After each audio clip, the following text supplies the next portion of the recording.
Good morning and welcome to Radio Friends. This is Monday, April the 20th, and we're going to talk about growing Brussels sprouts today. I want to introduce you to Dr. Touria Eaton, who is a horticultural estate specialist at Lincoln University. Welcome to Radio Friends, Dr. Eaton. Hi, how are you? I'm doing fine, and thank you for visiting with us today as we do this over the phone. But you're a horticultural estate specialist, and you're working with farmers, right? Trying to give good information on how to grow specific crops in mid-Missouri. And one thing you're specializing in is growing Brussels sprouts, correct?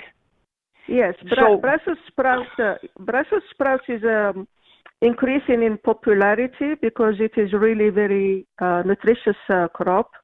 It will be very good for our farmers to start to grow it. That will, help them diversify their crops, and they will grow something that is exciting and that is not very much grown here in the Midwest.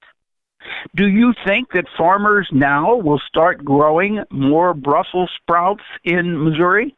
Well, that is the purpose. We are doing research to find which varieties grow best in Missouri, and we are hoping that in the process that we will encourage our farmers to start to grow this nutritious crop.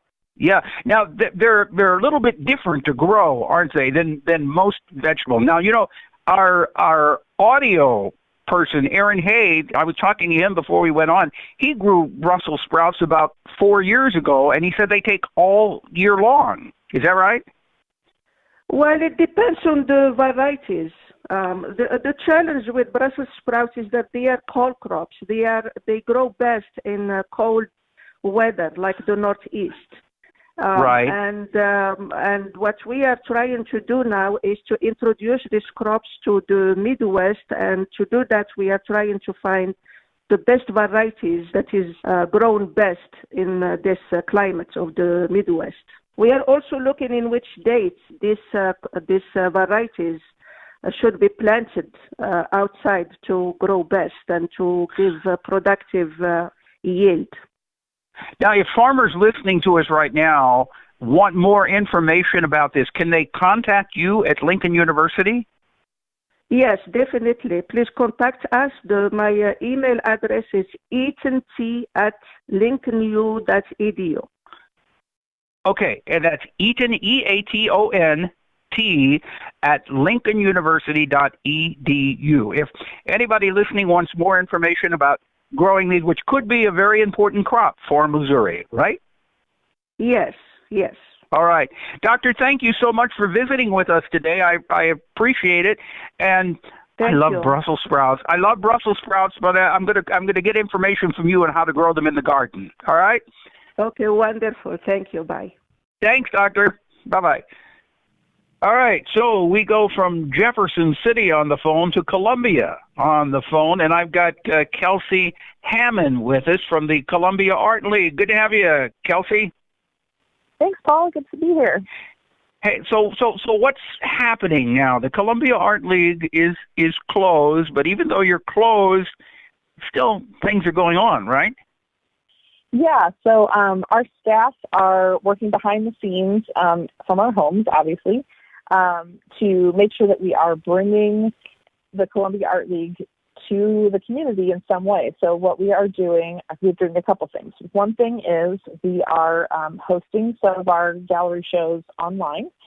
So we have a virtual space set up where you can actually go into the gallery, the computer, you click on a button and it's as if you're standing inside a gallery. You don't need any special technology. It's just with your computer.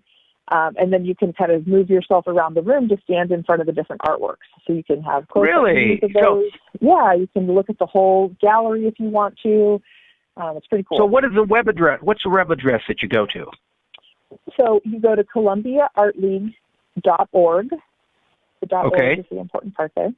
And then under the View Art tab, we have a space that will have, we have one virtual show up right now, which is a solo show by a photographer named Dan Farnham. And so you can see the artwork on the walls for his show. And then our visual mixtape show, which was a group show that we were going to have in March, we are going to put that online as well. So we're talking to the artists about getting their We're going to see. So. James is sitting right next to me. Let's see. Go to ColumbiaArtLeague.org, is it? Mm-hmm. Yep, that's right. Okay, let's see if we can pull that up. And then once you go to that website, then you can take a tour of the gallery on the internet. Yeah, exactly. So if you go to View Art, then it says Virtual Gallery Shows, and then that will get you into. There's a button that says Enter the Virtual Gallery. And so it takes a couple buttons to get there, which is a little bit annoying, but... Okay, well, no, here it is. But then it came up, donate.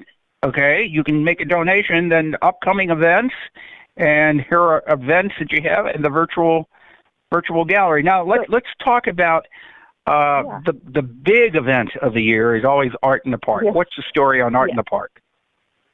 Well, it's very hard for us to say, but we have canceled Art in the Park in person for 2020 because it's too hard to try to plan something when we don't know exactly when we're going to be able to gather again in groups at this point. So, and news is changing all the time. So we've decided to go ahead and cancel Art in the Park at Stevens Lake Park.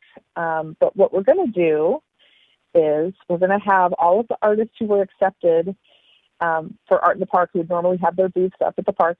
They're going to be on our website, so people can go and at least visit their websites. So hopefully that the artists will still get to, have an interaction with the customers in some way, or people who, love a certain artist and want to support them can go and still support them. So we're hoping to have that up by the end of May. There's a little bit of work that has to get done to make that all happen, so we're going to work on that. And then we also, one of the big things about Art in the Park, is to see some of our special tents that we do, like the Veterans Pavilion and the Emerging Artist Pavilion, which are spaces where we can highlight the artwork from veterans, but also high school students who are hoping to become professional artists. So we're still going to do those two pavilions, in quotes, but do them online. So we're still accepting artists who want to be involved in that. We're going to still do prizes and have the community vote on their favorite, artwork and all that kind of stuff. So we're going to just push all of that online so that people can still get a taste of Art in the Park because we love it so much. I mean, we've been doing this for over 60 years, rain or shine, and this is the first year we've had to cancel it. So we want to make sure people can still access it in some way. All right, Kelsey, we're out of time, but thank you so much for visiting with us and getting us up to date on the Columbia Art League. We'll see you tomorrow on Radio Friends.